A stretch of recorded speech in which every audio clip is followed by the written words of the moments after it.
रामपुर नाम के गांव में शारदा अनामिका सास बहू रहा करती थी। शारदा का बेटा रमेश, जो कोई कामकाज नहीं करता था और बस लोगों की परेशानी का सबब बनता था, उसे शारदा अनामिका बहुत खरी खोटी सुनाते थे।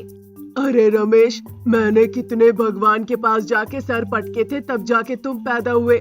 तुम जब पैदा हुए थे तो पूरा गांव बहुत खुश हुआ था। अब उन्हीं की परेशानी का कारण हो तुम। हाँ, अगर ऐसा ही चलता रहा तो कल हमारे गांव वाले हमारे बच्चों को खरी खोटी सुनाएंगे। अपने बारे में नहीं, कम से कम बच्चों के बारे में कुछ तो सोचिए। तो फिर आप लोग क्या कहना चाहते हो? मुझे किसी के पास जाना नहीं चाहिए, यही ना? फिर लोग बातें बनाना बंद कर देंगे। बोलो। ठीक है, हम तुम्हें कुछ नहीं कहने वाले, पर तुम गांव वालों को परेशान मत करो बस। हाँ हाँ ठीक है। ऐसा कहकर रमेश वहाँ से चला जाता है, क्योंकि उसने वादा किया था अपनी माँ और पत्नी से वो गांव वालों को परेशान करना बंद कर देता है। पर वो हर दिन लोगों के घर से एक एक मुर्गियाँ चुराया करता था, उसे पकाता था और खा लेता था। शारदा और अनामिका को जब ये पता चलता है तो उन्हें बहुत बुरा लगता है। अरे ये क्या, तुमने कहा था ना नहीं करूँगा, फिर तुम क्यों परेशान कर रहे हो? अजी, आप इस तरह से चोरियां क्यों कर रहे हैं? अगर आप चाहे तो खरीद के तो ले सकते हैं ना। फिर आपको इस तरह से चोरी करके क्या मिल रहा है? मजा आता है, चोरी करके खाने से उसका स्वाद ही अलग होता है। मैं किसी गांव वालों को परेशान तो नहीं कर रहा हूँ, बस मुर्गियाँ ला रहा हूँ और उन्हें खा रहा हूँ। अच्छा रहेगा अगर तुम लोग अपने अपने काम पे ध्यान दो तो। रमेश की ऐसी बातें सुन के शारदा अनामिका सोच में पड़ जाते हैं। वो समझ नहीं पाते वो रमेश को कैसे बदलेंगे। जब उन्हें कुछ समझ में नहीं आ रहा था तो उन्हें याद आया कि गांव में ही एक स्वामी जी है। बेटा अनामिका, कल हम लोग स्वामी जी के पास जाएंगे। बहुत दिन हो गए उनसे मिले हुए। अगर हम उनसे मिलेंगे तो वो जरूर कुछ बताएंगे रमेश के उपचार के लिए। ठीक है सासू माँ, हम चलेंगे। अगले दिन दोनों स्वामी जी के आश्रम पहुँच जाते हैं। उन्हें देखकर स्वामी जी समझ जाते हैं परिस्थिति का हालचाल। तुम दोनों यहाँ क्यों आए हो? तुम दोनों को किस बात की तकलीफ है? मैं सब समझ गया हूँ। तुम्हारा बेटा उन मुर्गियों के लिए पागल हो रहा है, सही बात है ना? यही पागलपन उसे एकदम साधारण बना देगा। बस देखते रहो। यहाँ मैं आपको एक मुर्गी दे रहा हूँ। ये बहुत ही शक्तिशाली है, इसमें कोई कुछ नहीं कर सकता। इसके अंडे भी बहुत ही मूल्यवान है। इसकी देखभाल बहुत ही सावधानी पूर्वक करना। ये मुर्गी आपके और आपके बेटे की जिंदगी पूरी तरह बदल देगी। शुक्रिया स्वामी जी। बहुत बहुत शुक्रिया स्वामी जी। अनामिका और शारदा उस मुर्गी को घर ले आती है। रमेश जग गया था। जैसे ही वो उठता है तो उसने देखा उस मुर्गी को उसे खाने की इच्छा होने लगती है। तभी जाके वो उसे पकड़ने की कोशिश करने लगता है, पर वो मुर्गी पकड़ी नहीं जाती। रमेश उसके पीछे भागता है उसे पकड़ने के लिए। काफी देर तक वो मुर्गी के पीछे घूमता रहता है और फिर वो एक गड्ढे में जाके गिर जाता है। उसके पैर में बहुत ज्यादा चोट लगती है, उस वजह से वो हिल भी नहीं पा रहा था। शारदा और अनामिका उसकी इलाज कराती है और अच्छे से देखभाल करती है। तभी स्वामी जी की मुर्गी अंडे देना शुरू कर देती है, पर वो अंडे चमक रहे थे। ये देखकर शारदा और अनामिका बिल्कुल हैरान रह जाते हैं। बेटा अनामिका, तुमने देखा अंडे चमक रहे हैं? हाँ सासू माँ, जैसे स्वामी जी ने कहा था, अंडों का ध्यान रखना होगा। इन्हें हम कहाँ छुपा सकते हैं? इन्हें घर में ही रखना अच्छा होगा। अगर घर पे रहे तो आपका तो बेटा है। स्वामी जी ने कहा था कि हमें बिना किसी को बताए छुपाना होगा। तो हम कहाँ छुपाए? हाँ याद आया, अगर हम इसे खेत पे छिपा दिए तो वो कहीं नहीं जाएंगे, वो सुरक्षित रहेंगे सासू माँ।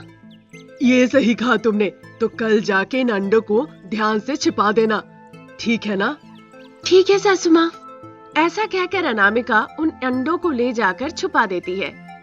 कुछ दिनों के बाद वो मुर्गी अंडे देना बंद कर देती है। दूसरी तरफ उस जगह पे बड़े बड़े पेड़ निकल आते हैं। अंडे से इतने बड़े बड़े पेड़ निकले हैं, ये देखकर शारदा अनामिका आश्चर्य रह जाती है। सास बहू को लगता है कि अब जमीन के नीचे से वो अंडे को नहीं निकाल सकती है। फिर वो स्वामी जी के दिए हुए मुर्गी के पास लौट जाती है। उधर रमेश को लगता है कि इस मुर्गी ने उसे अच्छा सबक सिखाया।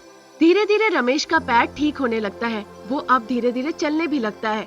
बदलाव के साथ रमेश अब खेती बाड़ी करना चाहता है।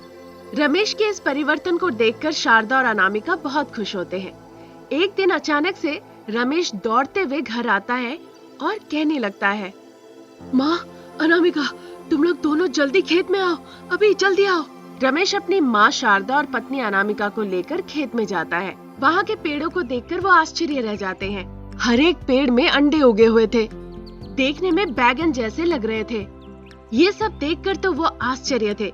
तभी रमेश को वहाँ एक सीढ़ी दिखता है। उस पे चढ़ के सास बहू सारे अंडे तोड़ लेते हैं। सारे अंडे चमक रहे थे। ये देखने के लिए वहाँ पे गांव वालों की भीड़ लग जाती है। लोग उन अंडों को खरीदने के लिए मोल भाव करने लगे। कई लोगों ने ज्यादा भाव देकर उन अंडों को खरीदा।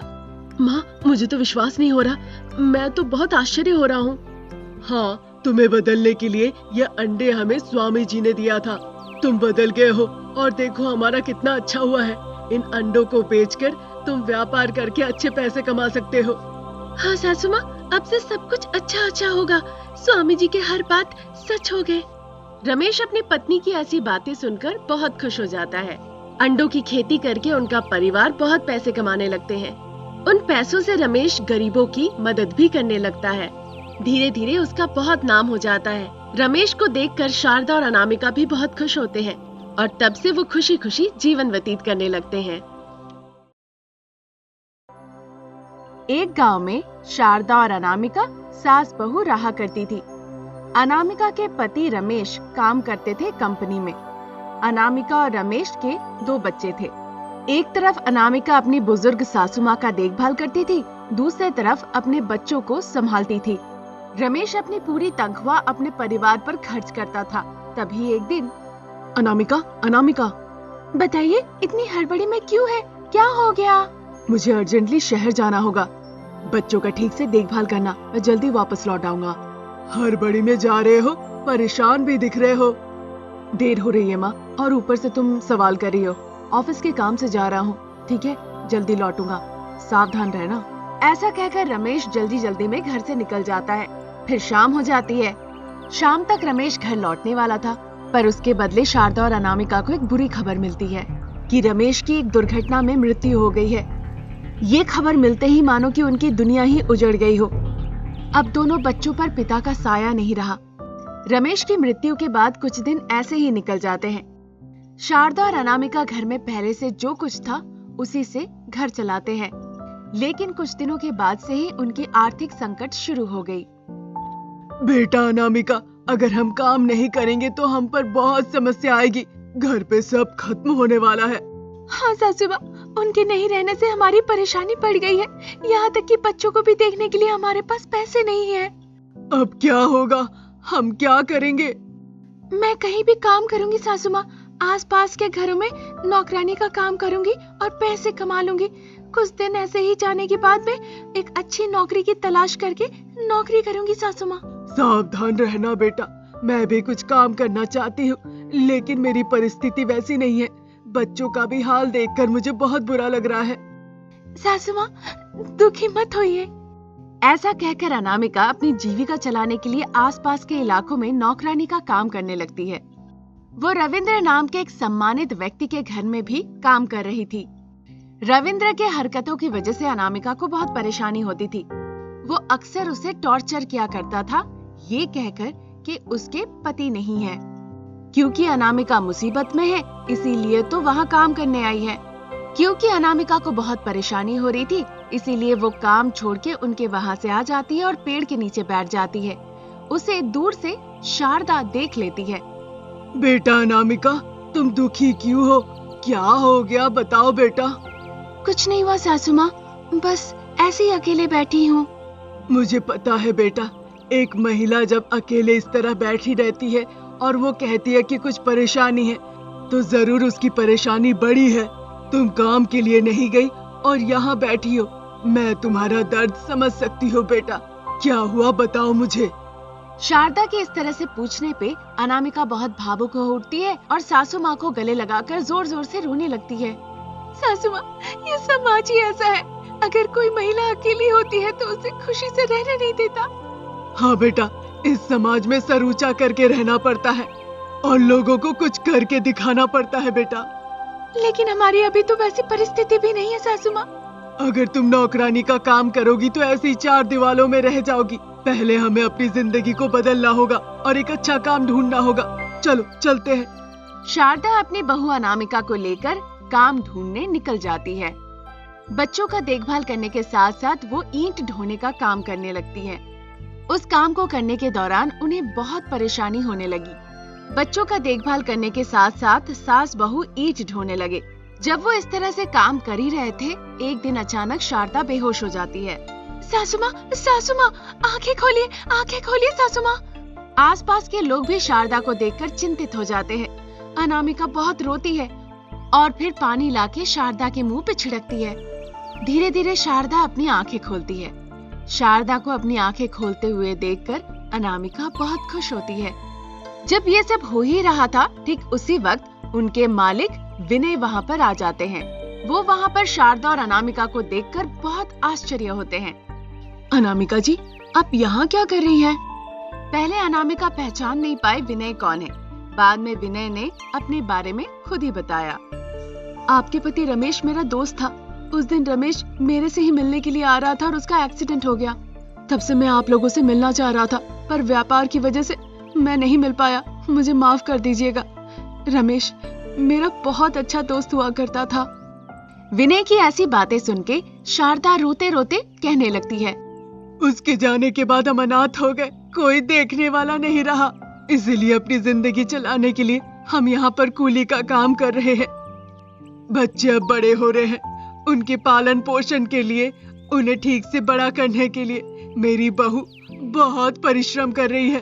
अरे आप इस तरह काम कर रहे हैं। रमेश ने मुझे पैसे देकर बहुत मदद की थी।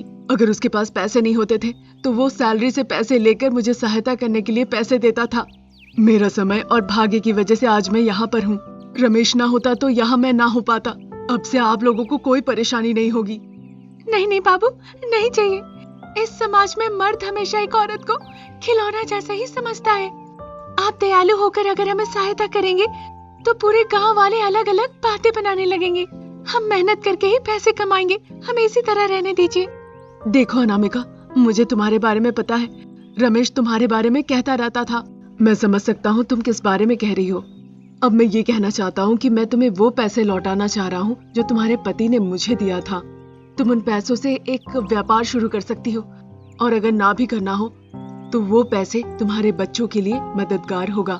हाँ बेटा, इसने सही कहा है। हम बिल्कुल ऐसा कर सकते हैं। जब शारदा ने इस तरह से कहा, अनामिका विनय से पैसे ले लेती है। उन पैसों से अनामिका अपने इलाके में एक किराना का दुकान का व्यापार शुरू करती है। उस व्यापार से सास बहू मिलके बच्चों का ख्याल रखने लगती है और साहसिकता के साथ जिंदगी जीती है।